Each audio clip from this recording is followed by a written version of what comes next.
Lecture के साथ आया हूँ। यह लेक्चर नंबर 7 है और क्वेश्चन गैलरी पार्ट 3 है। क्वेश्चन गैलरी पार्ट 2 में हमने क्वेश्चन नंबर 8 तक बनाया था। आज मैं क्वेश्चन नंबर 9 से शुरू करूंगा। क्वेश्चन नंबर 9 को हमने बोर्ड पर लिख दिया है। ये देखिए, ये फिगर दिया हुआ है। इस फिगर से आपको x, y, z और t का वैल्यू निकालना है। इस फिगर में आप देख रहे हैं यहाँ 3 lines A, B, C, D और E सेम पॉइंट O से पास कर रहा है। तो सबसे पहला काम हम यही करेंगे कि लिखेंगे in the figure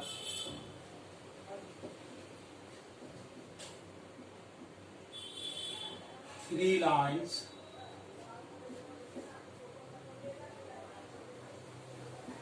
A, B, C, D and E pass through the same point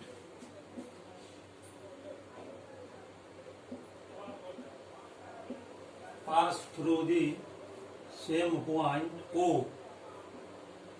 एक ही पॉइंट O से तीनों लाइन पास कर रहा है। यहाँ पर देखिए, अब आप एक बात यहाँ देखिए, ये AB लाइन है, ये AB लाइन है और AB लाइन पर ये जो AB लाइन है दिया हुआ है यहाँ पर AB लाइन,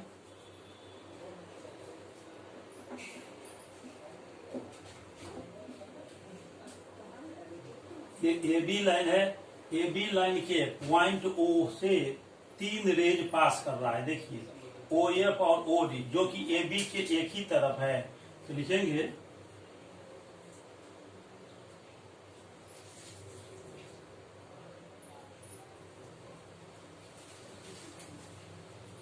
रे OD and OF,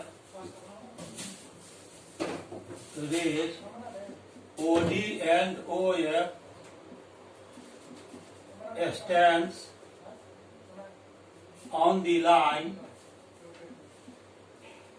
AB। AB line पर, ये AB लाइन पर दो रेज है OD और OF। ये स्टैंड करता है O पॉइंट पर। At the point O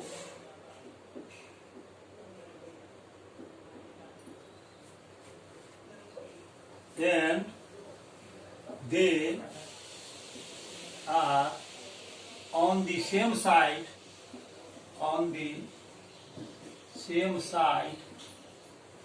of AB।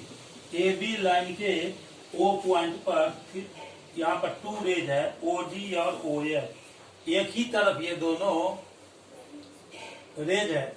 इसीलिए ये जो 3 एंगल आप देख रहे हैं AOF, FDOF और BOD, ये तीनों का सम 180 डिग्री हो जाएगा।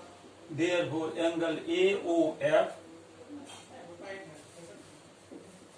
Plus angle DOF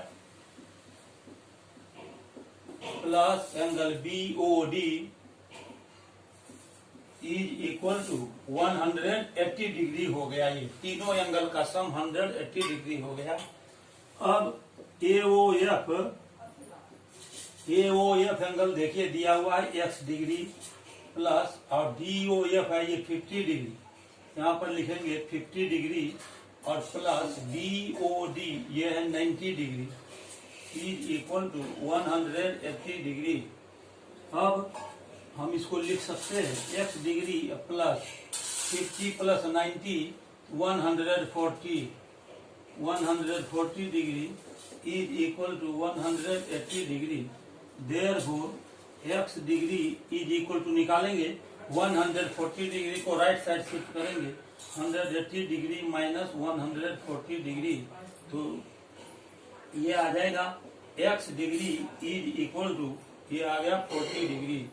x degree का वैल्यू हमने यहाँ पर निकाल लिया है, ये 40 डिग्री आ गया। अब दो डिग्री दोनों तरफ है ना, डिग्री लेफ्ट साइड भी है और डिग्री राइट साइड भी है। इसीलिए यदि हम डिग्री को रिमूव करके लिखेंगे तो x इज इक्वल टू आ गया 40। अब यहाँ पर देखिए, ये AB लाइन और EF लाइन O पॉइंट से पास कर रहा है, पॉइंट O से पास कर रहा है। ये दोनों एंगल BOE और एंगल AOF, ये आमने सामने एंगल बन रहा है, इसको बोलते हैं वर्टिकली अपोजिट एंगल्स। आप जानते हैं टू लाइन से एक दूसरे को इंटरसेक्ट करता है तो वर्टिकली अपोजिट एंगल्स का वैल्यू सेम होता है। तो अब हम लिख सकते हैं कि angle BOE, now angle BOE is equal to angle AOF। ये वर्टिकली अपोजिट एंगल्स है, इसको हम VOA और यहाँ पर S लिख देते हैं। इसका मतलब हुआ वर्टिकली अपोजिट एंगल्स, VOAS, इसका मतलब हुआ vertically opposite angles. Two lines intersect करता है एक दूसरे को तो वर्टिकली अपोजिट एंगल्स इक्वल होता है। तो एंगल BOE, और यहाँ पर देखिए AOF है x डिग्री, x डिग्री लिख देंगे। तो angle BOE is equal to, और x का वैल्यू आपने यहाँ 40 लिखा है, x के जगह पर 40 लिख दीजिए तो 40 डिग्री हो गया। और BOE दिया हुआ है y डिग्री, तो यहाँ लिख देंगे y degree is equal to 40 degree. Therefore अब फिर यहाँ पर दोनों तरफ से डिग्री हटा कर लिखेंगे तो y इज इक्वल टू हो गया 40। इस तरह हमने x का वही वैल्यू 40 निकाला, y का भी वैल्यू 40 आ गया। अब आपको z निकालना है। तो देखिए यहाँ पर z डिग्री है और यहाँ 50 डिग्री है, ये दोनों भी वर्टिकली अपोजिट एंगल्स है, ये दोनों एंगल इक्वल हो जाएगा। एंगल COE और DOF, angle COE is equal to angle DOF। यहाँ पर एंगल DOF और COE वर्टिकली अपोजिट एंगल्स है, इसीलिए ये दोनों एंगल इक्वल हो जाएगा। Angle COE is equal to angle DOF, ये भी वर्टिकली अपोजिट एंगल्स है, इसलिए इक्वल हो गया। और एंगल COE दिया हुआ z डिग्री, तो यहाँ लिखेंगे z डिग्री। और DOF ये एंगल है 50 डिग्री, तो यहाँ पर हम 50 डिग्री लिख सकते हैं। अब फिर दोनों तरफ से डिग्री रिमूव करके लिखेंगे तो z इज इक्वल टू आ गया 50। इस तरह हमने x का वैल्यू, y का वैल्यू और z का वैल्यू फाइंड कर लिया है। अब t का वैल्यू आपको निकालना है। यहाँ देखिए ये t डिग्री और ये 90 डिग्री है, ये दोनों एंगल भी वर्टिकली अपोजिट एंगल है, इक्वल होगा। एंगल COA या AOC, again angle AOC is equal to angle AOC is equal to angle BOD, और एंगल AOC ये दिया हुआ t डिग्री, AOC के जगह पर लिखेंगे t डिग्री। और देखिए BOD ये है 90 डिग्री, तो यहाँ लिखेंगे 90 degree. Therefore t is equal to 90। इस तरह हमने x का, y का, z का और t का वैल्यू फाइंड कर लिया है। हेंस लास्ट में तीनों को एक जगह कलेक्ट करके लिखेंगे। ये देखिए x इज इक्वल टू 40, यहाँ y इज इक्वल टू 40, यहाँ पर देखिए z इज इक्वल टू 50 और t इज इक्वल टू 90 आ गया। ये आंसर हो गया। हमें x, y, z और t का वैल्यू निकालना था, जो कि हमने अभी निकाल लिया है। इस तरह हमने क्वेश्चन नंबर 9 को अभी सॉल्व कर दिया है। क्वेश्चन नंबर 9 को सॉल्व करने के बाद आइए अब हम क्वेश्चन नंबर 10 लिखेंगे। अपना ध्यान बोर्ड पर आप बनाए रखिए। अब क्वेश्चन नंबर 10 हम लिखेंगे और उसे फिर सॉल्व करेंगे।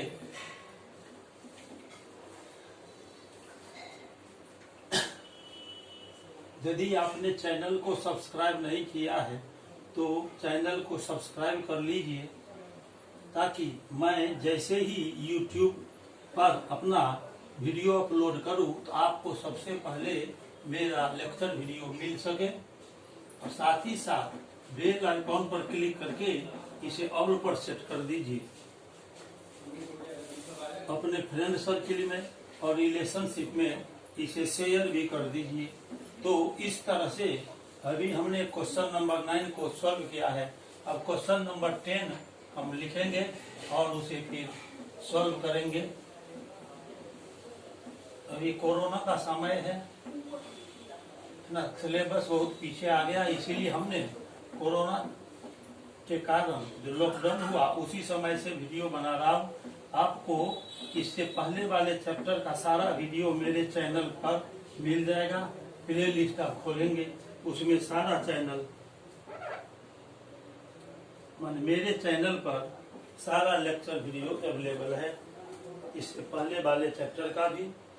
अब हम क्वेश्चन नंबर 10 लिख रहे हैं बोर्ड पर। देखिए ये क्वेश्चन नंबर 10 है। इन दी एडजॉइनिंग फिगर, ये भी फिगर बेस्ड क्वेश्चन है। In the adjoining figure AOB is a straight line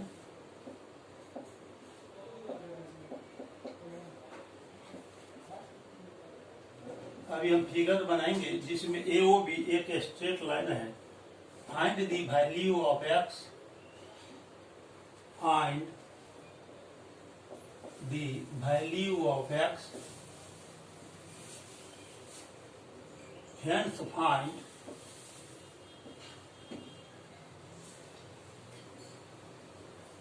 angle AOC, angle COD and angle BOD।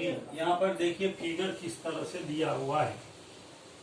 ये AB एक स्ट्रेट लाइन है,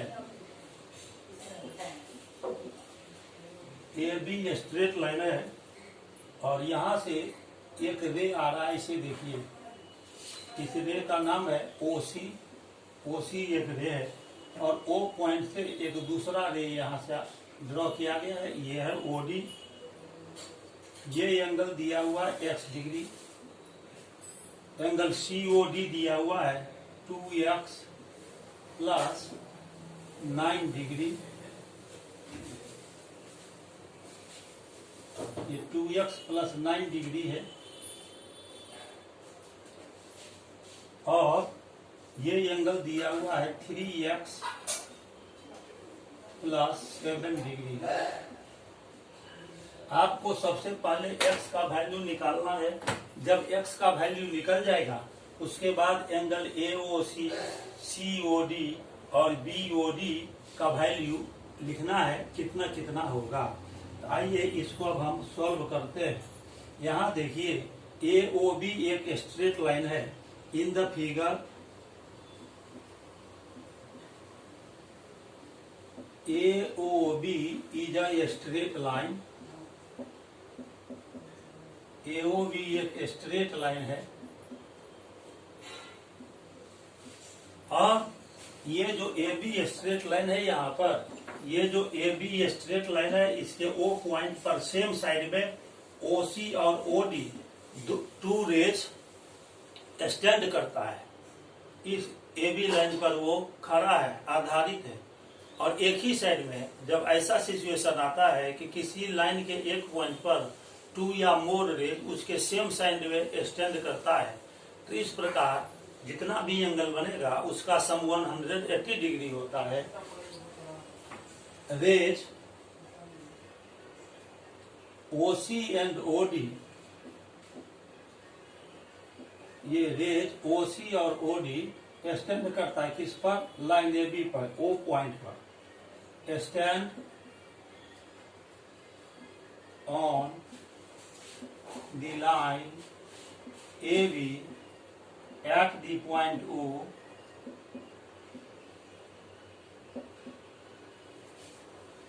and they are on the same side of AB।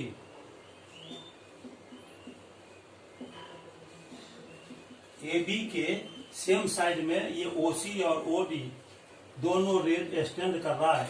इस प्रकार जो यहाँ 1, 2, 3 angle बना, इस तीनों एंगल का सम 180 डिग्री होगा।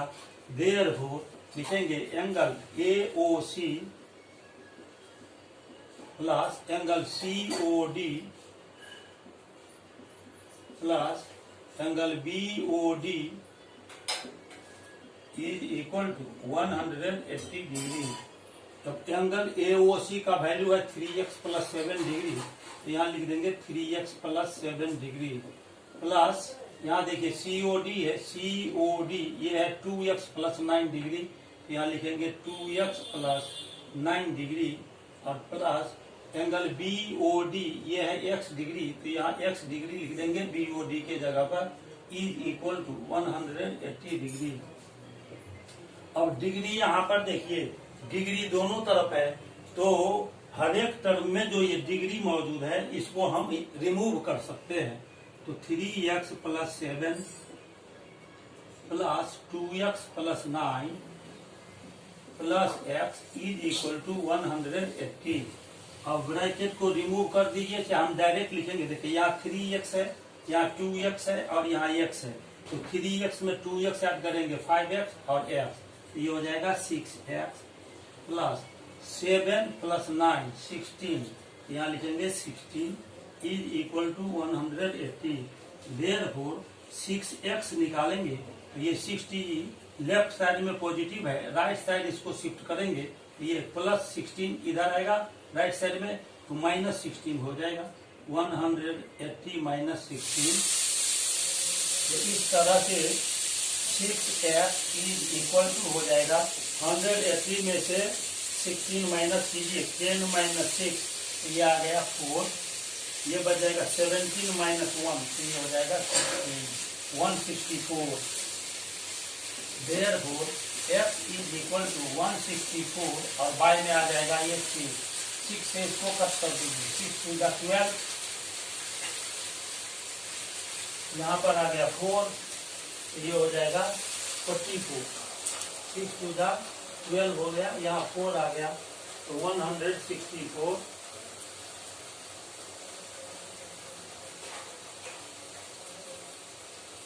यहाँ पर क्वेश्चन में देखिए ये 2x प्लस 2x माइनस 19 है, 2x माइनस 19, यहाँ जो क्वेश्चन हमने लिखा है इसमें 2x माइनस 19 है। यहाँ पर क्वेश्चन में 2x माइनस 19 है, भूल बस 2x प्लस 9 लिखाया था, 2x माइनस 19 डिग्री है, तो यहाँ जो 2x प्लस 9 है इसको हम 2x माइनस 19 कर देंगे, 2x माइनस 19 है, यहाँ 19 हो गया। अब देखिए माइनस प्लस 7 माइनस 19 तो हो जाएगा माइनस 12, यहाँ पर हो जाएगा माइनस 12,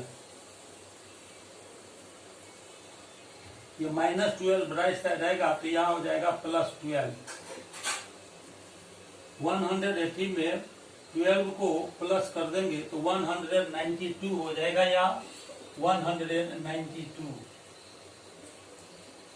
यहाँ पर हम लिखेंगे 192 बाई 6, इसको कट कर दीजिए, तो 6 3 जा 18, यहाँ 1 बच गया, 1 और 12 2 देंगे 12 हो जाएगा, 6 2 जा 12, x का वैल्यू आ गया 32। इस तरह से हमने x का वैल्यू 32 फाइंड कर लिया है। अब x का वैल्यू फाइंड करने के बाद आपको एंगल AOC, COD और BOD का वैल्यू निकालना है। तो लिखेंगे now angle AOC is equal to, यहाँ पर देखिए 3x प्लस 7 डिग्री है, 3x प्लस 7 डिग्री, और x का वैल्यू हमने 32 निकाला है, इसलिए x के जगह पर 32 को हम रिप्लेस करेंगे, तो 3 इंटू 32 प्लस 7 डिग्री, 3 2 जा 6, 3 3 जा 9, 96 प्लस 7 डिग्री, ये आ गया 103 डिग्री।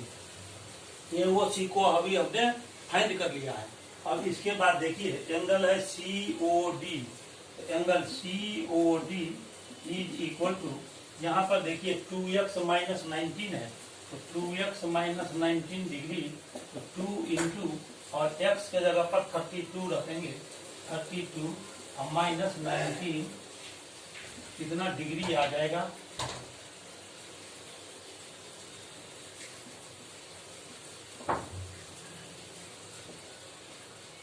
32 जा 64 माइनस 19 डिग्री, ये आ गया 45 डिग्री। COD का वैल्यू हमने यहाँ पर 45 डिग्री निकाल लिया है। और यहाँ देखिए BOD, angle BOD is equal to है x डिग्री, और x का वैल्यू हमने यहाँ 32 निकाला है, तो 32 डिग्री हो गया। तो इस तरह से आपको पहले x निकालना था, x 32 हो गया, angle AOC 103 degree, COD 45 degree और BOD 32 डिग्री हो गया। हेंस अब एक जगह कलेक्ट करके लिखेंगे, x is equal to 32, angle AOC is equal to 103 degree, angle COD is equal to 45 degree और angle BOD is equal to आ गया 32 डिग्री। यही आंसर हो गया। इस प्रकार अभी हमने क्वेश्चन नंबर 10 को सॉल्व कर लिया है। क्वेश्चन नंबर 10 को सॉल्व करने के बाद अब हम क्वेश्चन नंबर 11 को बोर्ड पर लिखेंगे और उसे सॉल्व करेंगे। तो आइए अब हम क्वेश्चन नंबर 11 लिख रहे हैं बोर्ड पर। क्वेश्चन नंबर 11,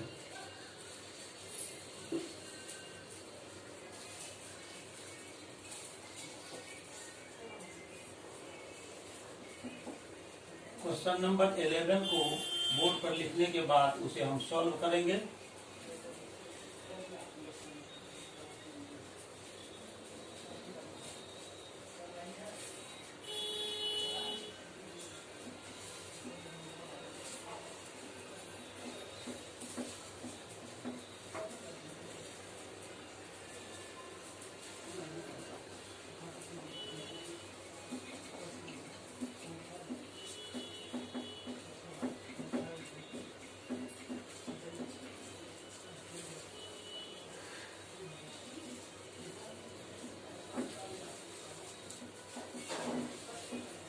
आप वीडियो वॉच करते समय ईयरफोन का यूज करेंगे। यदि आपके पास ईयरफोन है, ईयरफोन यूज कीजिए और अच्छी तरह से आपको समझ में आ जाएगा।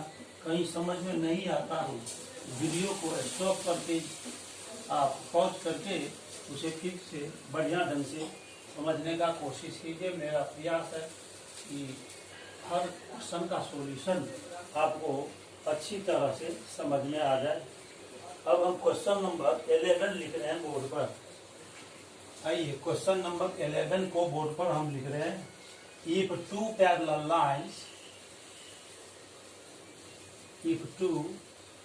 lines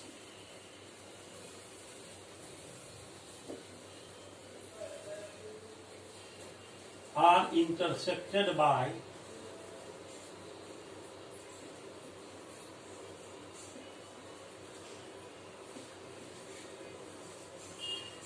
a transversal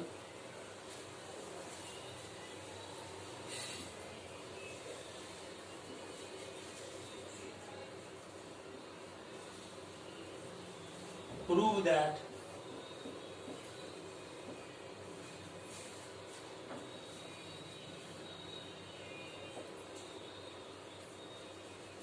the bisectors of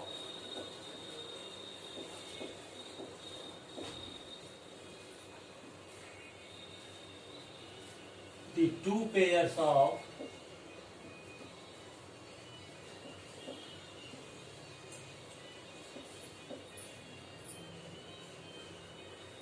interior angles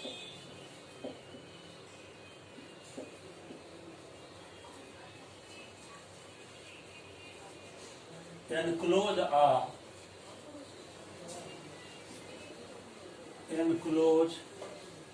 a rectangle.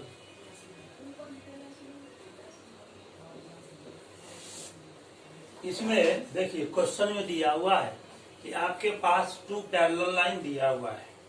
ये जो टू पैरेलल लाइन है उसको ट्रांसवर्सल इंटरसेक्ट करता है। तो आप जानते हैं कि यहाँ पर two pairs of interior angle बनता है। ट्रांसवर्सल के एक साइड में जो one pair of interior angle बनता है उसको को इंटीरियर एंगल कहते हैं। तो को इंटीरियर एंगल्स का टू पेयर बनता है। हर एंगल को आप बाइसेक्ट करेंगे। को इंटीरियर एंगल्स को बाइसेक्ट करने पर जो क्वाड्रिलेटरल बनेगा वह एक रेक्टेंगल होगा। ये आपको प्रूव करना है। तो देखिए हम क्या करेंगे, टू पैरेलल लाइंस यहाँ पर ड्रॉ करते हैं। मान लेते हैं कि फर्स्ट पैरेलल लाइन है ए बी और सेकेंड पैरेलल लाइन है सी डी।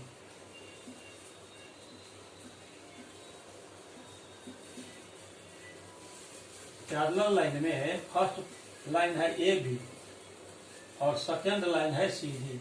इसको ट्रांसवर्सल इंटरसेक्ट करता है। इस ट्रांसवर्सल को आप ईएफ मान लेंगे। ईएफ एक ट्रांसवर्सल है। यहाँ पर two pairs of interior angles बनता है। देखिए ये फर्स्ट इंटीरियर एंगल हुआ, ये सेकेंड इंटीरियर एंगल हुआ, ये थर्ड हुआ, ये फोर्थ हुआ। इस चारों इंटीरियर एंगल का बाइसेक्टर ड्रॉ करेंगे तब जो क्वाड्रिलेटरल बनेगा वह एक रेक्टेंगल होगा। ये प्रूव करना है। मान लेंगे ईएफ ए बी को जी पॉइंट पर इंटरसेक्ट करता है और सी डी को ईएफ एच पॉइंट पर इंटरसेक्ट करता है। अब इसका हम बाइसेक्टर ड्रॉ करते हैं। ये जो 1 2 3 4 इंटीरियर एंगल बना। इंटीरियर एंगल मतलब दोनों पैरेलल लाइन के अंदर का एंगल। ए बी लाइन और सी डी लाइन के बीच में अंदर में 1 2 3 4 इंटीरियर एंगल्स बनता है। इसका बाइसेक्टर ड्रॉ करेंगे। यहाँ हम बाइसेक्टर ड्रॉ कर रहे हैं।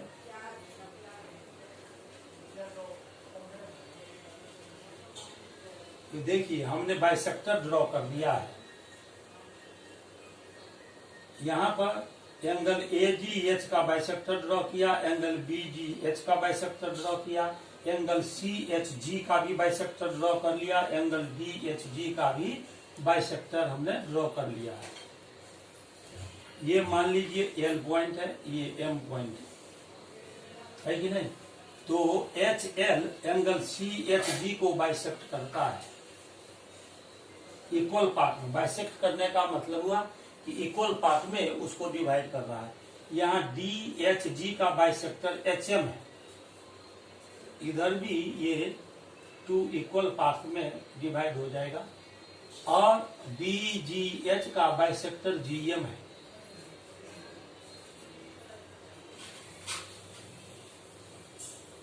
ये भी बाइसेक्ट हो गया है। तो यहाँ क्वाड्रिलेटरल बनता है G L H M. G L H M ये क्वाड्रिलेटरल बनता है। तो आपको प्रूव करना है कि ये जी एल एच एम एक रेक्टेंगल होगा। ये आपको प्रूव करना है। तो सबसे पहले हम लिखेंगे कि गिवन कंडीशन क्या दिया हुआ है, उसके बाद लिखेंगे क्या आपको प्रूव करना है, उसके बाद स्टेप बाय मेथड देंगे प्रूफ में। हम अब देखिए लिखेंगे given A B and C D are two parallel lines. ये दोनों पैरेलल लाइंस है और transversal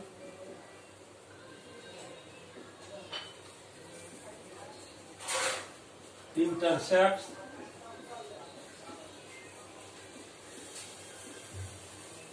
AB and CD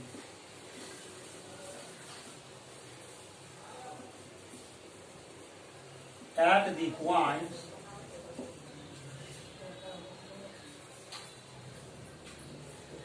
G and H respectively.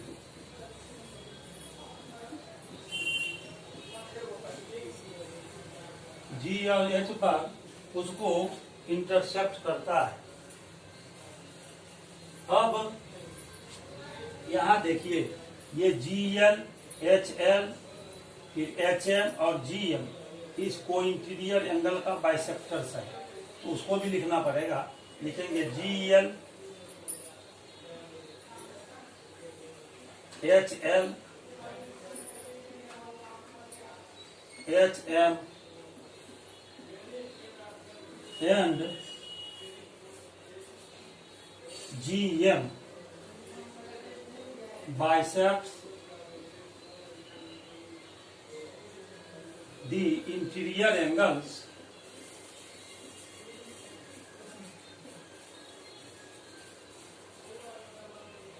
अब देखिए GL AGH को बाइसेक्ट करता है, एंगल AGH।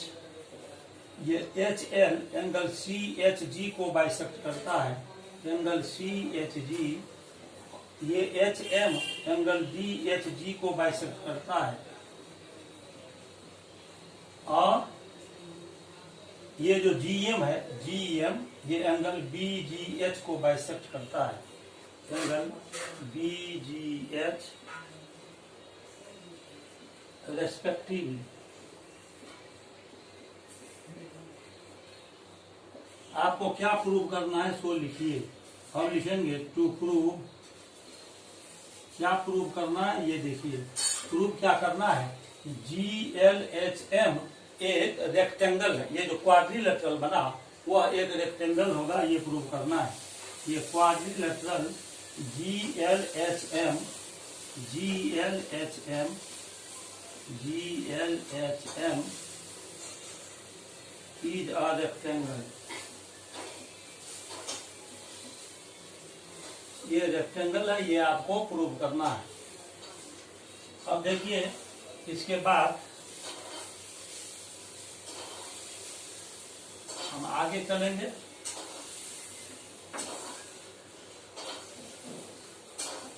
यहाँ पर देखिए ये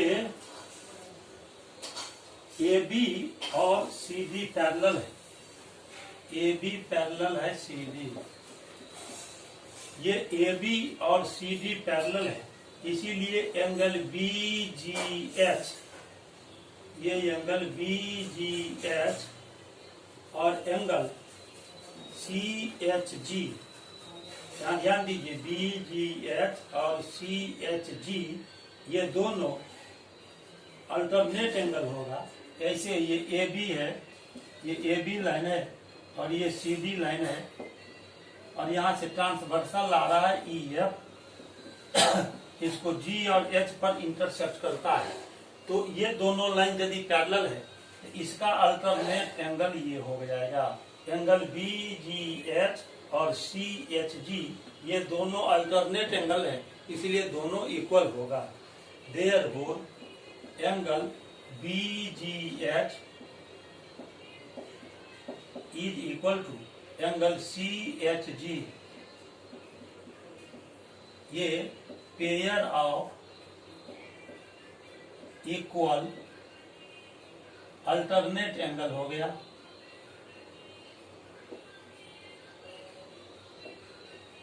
अब यहाँ पर देखिए ये एंगल BGH और CHG इक्वल है, तो जब दो एंगल इक्वल है तो उसका हाफ भी इक्वल होगा, इसीलिए हम लिख सकते हैं angle BGH by 2 is equal to angle CHG by 2। ये दोनों एंगल इक्वल हो जाएगा। अब ये दोनों एंगल इक्वल है तो इसका हाफ भी इक्वल हो गया, और BGH यहाँ देखिए एंगल BGH का हाफ कौन होगा, BGH का हाफ हम लिख सकते हैं इसको MGH को, MGH ये एंगल जो होगा वो BGH का हाफ होगा, क्योंकि ये दोनों पार्ट इक्वल है। तो लिखेंगे MGH किसके जगह पर लिखेंगे, BGH बाई 2। ये एंगल BGH है, इसका आधा लेना है तो आप लिखेंगे MGH, तो इसके जगह पर लिखेंगे angle MGH is equal to, और CHG बाई 2, एच जी, ये जो पूरा एंगल है इसका हाफ हाफ को लेना है। ये दोनों पार्ट इक्वल है, ये दोनों पार्ट इक्वल है, इसका मतलब कि कोई एक पार्ट इस पूरे एंगल का हाफ होगा। तो यहाँ पर जो लिखे है CHG/2, इसके जगह पर हम लिख सकते हैं CHG/2 के जगह पर LHG, ये लिखेंगे एंगल LHG।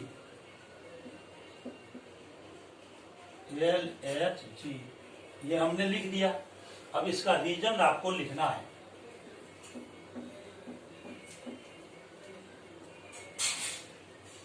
लिखेंगे सिंस ये GM biceps angle BGH and HL biceps angle CHG। क्या देखिए, ये HL CHG को बाइसेक्ट करता है, इसीलिए हम लिख सकते हैं ये MGH जो हुआ वो BGH/2 हुआ, इसीलिए angle BGH/2 is equal to angle MGH and angle CHG/2 is equal to हो गया एंगल LHG, एंगल LHG, ये हो गया। अब यहाँ पर ध्यान दीजिए, GM और HL, यहाँ पर देखिए ये ऐसे GM है और ये HL है।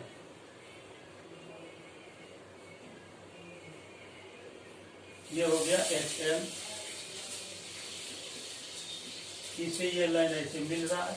यहाँ पर क्या आ गया, एंगल MGH, ये एंगल और LHG, ये दोनों एंगल इक्वल है। यहाँ पर देखिए ये MGH और LHG, ये दोनों एंगल इक्वल है। ये कैसा एंगल है, ये अल्टरनेट एंगल है। आप जानते हैं कि टू लाइंस को यदि कोई ट्रांसवर्सल इंटरसेप्ट करे और अल्टरनेट एंगल इक्वल हो तो ये दोनों लाइन पैरेलल हो जाएगा। तो ये जो दोनों एंगल है ये इक्वल अल्टरनेट एंगल आ गया। तो लिखेंगे these are equal alternate angles,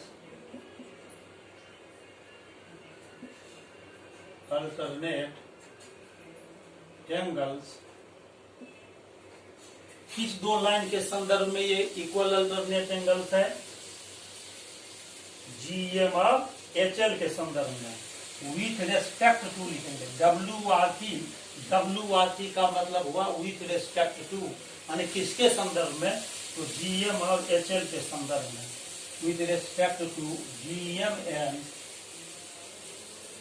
HL,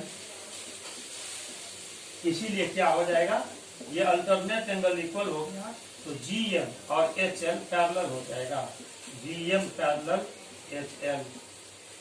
ये अभी हमने फाइंड कर लिया है। इसी प्रकार से देखिए अगेन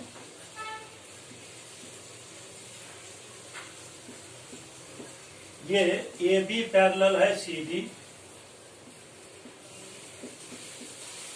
इसीलिए ये एंगल और ये एंगल अल्टरनेट एंगल होगा AGH, ये जो एंगल है AGH और BHD, ये एंगल, ये अल्टरनेट एंगल होगा। एंगल AGH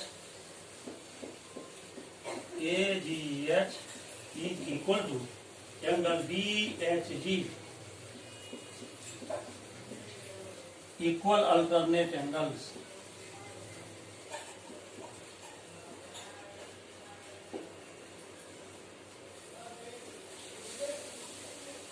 ये अल्टरनेट एंगल इक्वल हो गया। कौन कौन सा, ये AGH और DHG, ये अल्टरनेट एंगल है, ये इक्वल हो गया। तो ये जब दोनों अल्टरनेट एंगल इक्वल हो गया, दोनों अल्टरनेट एंगल इक्वल हो गया, इसीलिए क्या हो जाएगा, AGH और DHG अल्टरनेट एंगल के कारण इक्वल हो गया, इसीलिए उसका हाफ भी इक्वल होगा। Angle A G H by 2 is equal to angle B H G by 2। ये दोनों एंगल इक्वल है, इसलिए दोनों का हाफ भी इक्वल होगा। और ए जी एच का हाफ क्या होगा, ये देखिए, एंगल ए जी एच का हाफ लेना है तो ये हम लिख सकते हैं एल जी एच, ये एंगल एल जी एच, इसको लिखेंगे एंगल एल जी एच, और एंगल डी एच जी का हाफ लेना है, एंगल डी एच जी का हाफ लिखेंगे तो ये एंगल लेंगे, angle M H G is equal to angle M H G. यहाँ रीजन लिख दीजिए, रीजन क्या लिखेंगे, G L bisect A G H,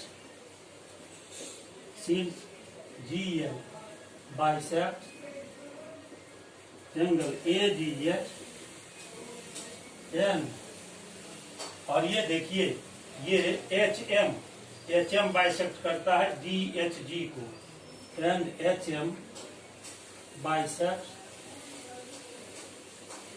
angle D H G को बाइसेक्ट करता है, इसीलिए ये जो एंगल हुआ एल जी एच, यहाँ देखिए एल जी एच, ये एंगल वो ए जी एच का आधा हो गया, इसीलिए L G H is equal to there हो angle A G H by 2 is equal to angle L G H and, और ये जी एच जी बाई 2 मतलब M H G, angle D H G by 2 is equal to angle M H G.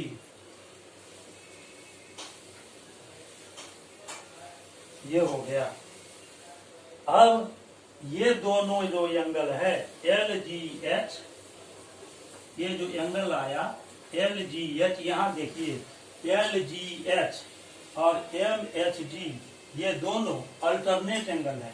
यहाँ पर देखिए ये ऐसे आ गया जी L, और यहाँ से ये है एच एम, यहाँ जी एच है।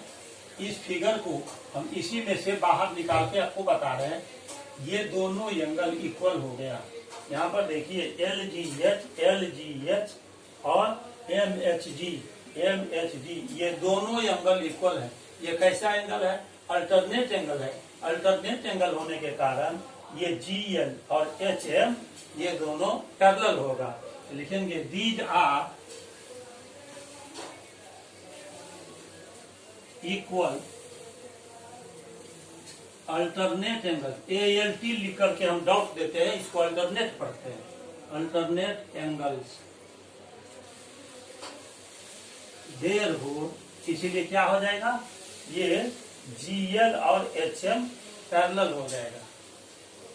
अब इसको हम लिखेंगे equal alternate angle with respect to WRT, with respect to, किसके रेस्पेक्ट में, GL और HM के रेस्पेक्ट में। ये दोनों इक्वल अल्टरनेट एंगल है GL एंड HM।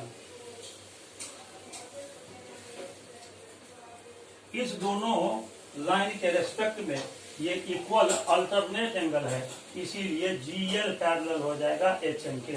अब आगे का प्रोसेस हम आपको बताएंगे, इसीलिए ये बाएं तरफ का जो साइड है इसको हमको हटाना पड़ेगा। अब हम इसको हटा रहे हैं।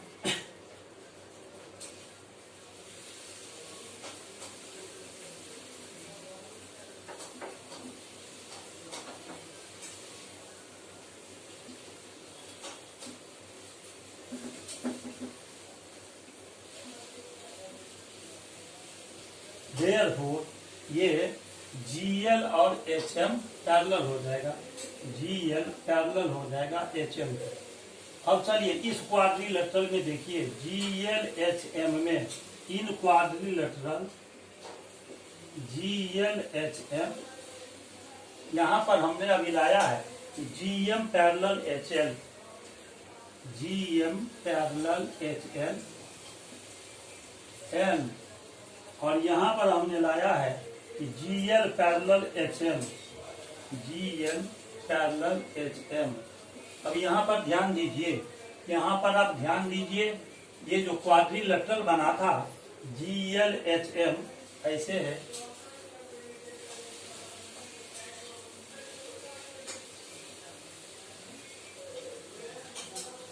GL HM ये क्वाड्रिलेटरल बन रहा है, GL HM क्वाड्रिलेटरल है और GM पैरेलल HL है।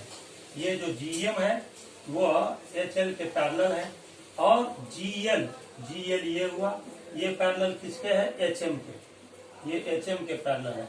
इस क्वाड्रिलेटरल में अपोजिट पेयर का साइड्स, अपोजिट पेयर साइड्स जो है वह पैरेलल हो गया। इसीलिए आप जानते हैं कि किसी भी क्वाड्रिलेटरल में यदि अपोजिट साइड्स पैरेलल हो तो वह पैरेललोग्राम होता है। देयरफॉर ये quadrilateral GLHM, quadrilateral GLHM is a parallelogram. यह एक पैरेललोग्राम आ गया। अब आप एक बात जानते हैं कि किसी भी क्वाड्रिलेटरल का यदि अपोजिट साइड पैरेलल हो तो पैरेललोग्राम ऑलरेडी हम यहाँ ला चुके हैं, और किसी भी पैरेललोग्राम का कम से कम एक एंगल आप 90 डिग्री लेंगे तो ऑटोमेटिकली उसका ऑल एंगल्स 90 डिग्री हो जाएगा। तो कम से कम एक एंगल आपको 90 डिग्री लाना है। अब देखिए पैरेललोग्राम तो यहाँ पर हम प्रूव कर चुके हैं, अब हमको 90 डिग्री लाना है। अब देखिए ये AB पैरेलल है CD के, again AB parallel CD, AB CD के पैरेलल है, इसीलिए BGH और DHG ये दोनों क्या हो जाएगा? ये एंगल और ये एंगल, ये दोनों को इंटीरियर एंगल हो जाएगा और को इंटीरियर एंगल का सम होता है 180 डिग्री। इसीलिए लिखेंगे angle BGH plus angle DHG is equal to 180 degree. ये sum of co-interior angles है, sum of co-interior angle.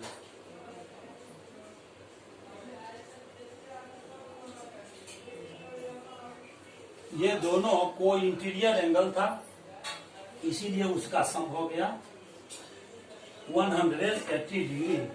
अब हम दोनों तरफ राइट साइड भी और लेफ्ट साइड भी 2 से डिवाइड कर देंगे। तो अब लिखेंगे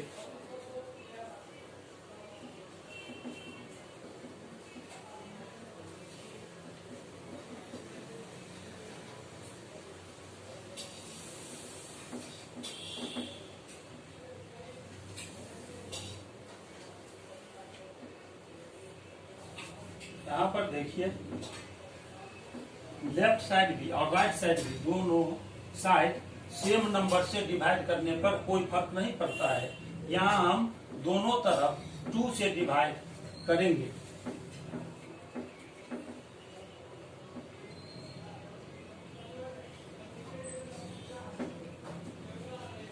अब देखिए ये लिखेंगे एंगल BGH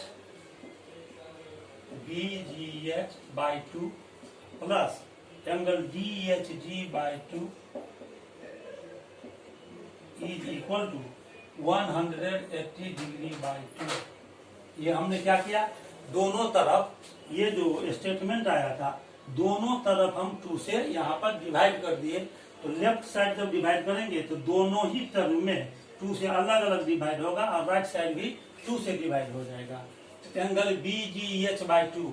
अब देखिए एंगल BGH का हाफ कौन हो जाएगा? MGH। ये एंगल MGH BGH का हाफ होगा। इसके जगह पर हम लिखेंगे MGH, यहाँ लिखेंगे angle MGH plus DHG by 2। DHG का हाफ कौन होगा? ये एंगल लेंगे MHG, इसके जगह पर लिखेंगे angle MHG is equal to 2 से इसको कट कर दीजिए तो ये आ गया 90 डिग्री। यानी इस दोनों एंगल का सम आ गया 90 डिग्री। अब यहाँ से हम ट्रायंगल एक अलग कर लें, GMH, ऐसे देखिए GMH, इस दोनों एंगल का सम, यहाँ जो ये एंगल है और ये एंगल है, इस दोनों एंगल का सम आ गया 90 डिग्री। हम ये एंगल फाइंड करेंगे, एंगल GMH, ये एंगल फाइंड करेंगे ट्रायंगल में GMH। किसी भी ट्रायंगल में एक एंगल फाइंड करना हो तो दो एंगल को ऐड करके और 180 में माइनस कर देते हैं। तो लिखेंगे इन ट्रायंगल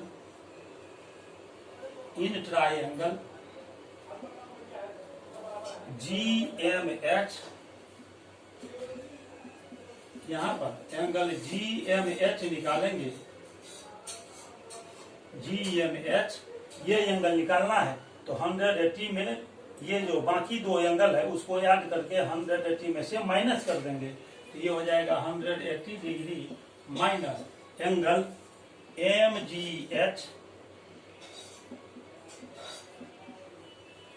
MGH और प्लस एंगल MHG,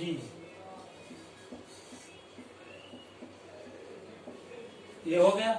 अब लिखेंगे angle GMH is equal to 180 degree और माइनस, यहाँ पर देखिए MGH प्लस MHG ये 90 डिग्री आ गया, इसको फर्स्ट आप मान लीजिए। तो MGH प्लस MHG इसका वैल्यू 90 आया, तो यहाँ पर इस दोनों के जगह पर ये देखिए 90 डिग्री रख लेंगे, यहाँ लिखेंगे UG1। अब एंगल GMH 180 डिग्री में से 90 माइनस करेंगे 90 डिग्री, तो ये एंगल आपको आ गया 90 डिग्री, ये एंगल हो गया 90 डिग्री, यहाँ 90 डिग्री हो गया। अब ये जो क्वाड्रिलेटरल है GLHM, यहाँ पर देखिए GLH और ये M, ये 90 डिग्री का एंगल आ गया, ये एंगल आ गया 90 डिग्री। और ये क्या है, ये पैरेललोग्राम है, पैरेललोग्राम आ चुका है। यहाँ देखिए quadrilateral GLHM is a parallelogram. तो लिखेंगे इन पैरेललोग्राम को हम शॉर्ट में पैरेलल लिखकर और GM दे देते हैं। इन पैरेललोग्राम GLHM, ये जो GLHM हम लाए हैं इसमें देखिए एक एंगल 90 आ गया, GMH, angle GMH is equal to 90 degree. किसी भी पैरेललोग्राम का एक एंगल 90 आ जाएगा 90 डिग्री, तो उसका हर एक एंगल अपने आप 90 डिग्री हो जाता है। और आप जानते हैं कि किसी भी पैरेललोग्राम का एंगल 90 डिग्री हो जाए तो वह एक रेक्टेंगल होता है। इसीलिए हम लिखेंगे कि quadrilateral GLHM is a rectangle. इस तरह से ये प्रूव्ड हो जाता है, हम इसको अभी प्रूव कर चुके हैं। तो इस तरह से क्वेश्चन नंबर 11 को हमने अभी प्रूव किया है। अब आज के लेक्चर में बस इतना ही, फिर मैं अगले लेक्चर में आपसे मिलूंगा। मैं आपसे एक बात कहना चाहता हूँ, कोरोना के कारण सिलेबस बहुत पीछे हो गया है। मैं शुरू से ही क्लास 9 के लिए लॉकडाउन के समय से ही लेक्चर वीडियो अपलोड करते आ रहा हूँ, और ये लाइन्स और एंगल चैप्टर से आज मैंने क्वेश्चन नंबर 11 तक सॉल्व किया है। आप मेरे चैनल पर बने रहिए और मेरे चैनल को सब्सक्राइब कर लीजिए, बेल आइकॉन को क्लिक करके इसे ऑल पर सेट कर दीजिए, ताकि जैसे ही मैं लेक्चर वीडियो YouTube पर पोस्ट करूं, अपलोड करूं, आपको सबसे पहले मिल सके। और मेरे लेक्चर वीडियो को आप अपने फ्रेंड सर्किल में, रिलेशनशिप में भी शेयर कर दीजिए, ताकि उनके घर में भी कोई बच्चे क्लास 9 में हो तो उन्हें मैथ सब्जेक्ट की तैयारी में मदद मिल सके। मैं अपना अगला लेक्चर वीडियो क्लास 10 से बनाऊंगा, जो कोऑर्डिनेट ज्योमेट्री होगा, उस लेक्चर में आपसे फिर मुलाकात होगी। आप क्लास 10th के छात्रों को भी बता दें कि मेरा जो ये चैनल है कर्व मैथमेटिक्स लेक्चर, इस पर मैं क्लास 10 के लिए भी लेक्चर वीडियो अपलोड करता हूँ। साथ ही साथ NTSC ओलंपियाड लेवल का भी लेक्चर वीडियो मेरे चैनल पर अवेलेबल है। आप प्ले लिस्ट में जाकर सर्च करेंगे, चैप्टर वाइज आपको बेसिक कंसेप्ट के साथ क्वेश्चन गैलरी में डिफरेंट टाइप के क्वेश्चन का सॉल्यूशन भी आपको मिलेगा। तब तक के लिए बहुत बहुत धन्यवाद। Thank you very much.